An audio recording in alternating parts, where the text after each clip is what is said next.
भ्रातारत्रम् प्रातरित्वा दधाति कञ्चीकित्वा निगृह्यानि धत्ते तेन प्रजाम् वर्धयमानायूराजस्पोषेण सजते सुवीराः सुपुरसत्सुहिरण्यस्वस्वो बृहदस्मैव जयिन्द्रो दधाति यस्वायन्तम् वसूना प्रातरित्वो मुक्षीज एव पतिमुत्सिनाति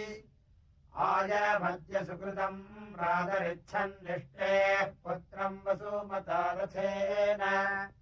हंसोः सुतम् पाययमत्सरस्य क्षयद्वीरम् वर्धय सूनृताभिः उपक्षरन्ति सिन्धवोपयो भुवगीजानम् च यक्ष्यमाणम् च धेनवाः पृणन्तम् च बभूरिम् च स्रवस्य वो घृतस्य धारा उपायन्ति विश्वताः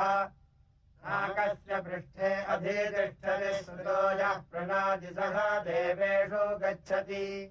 तस्मा आपो घृतवर्षन्ति सिन्धवस्तस्मादियम् दक्षिणा पिन्वते सदा दक्षिणावतामि दिमानि चित्रा दक्षिणावताम् दिवि सूर्यासः दक्षिणावन्तो अमृतम् भजन्ते दक्षिणावन्तः प्रतिरन्तः आयुः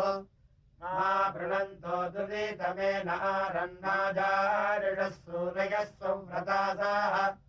अन्यस्तेषाम् परिधिरस्तुरश्चिदप्रेणन्तमभिसंयन्तु शोकाः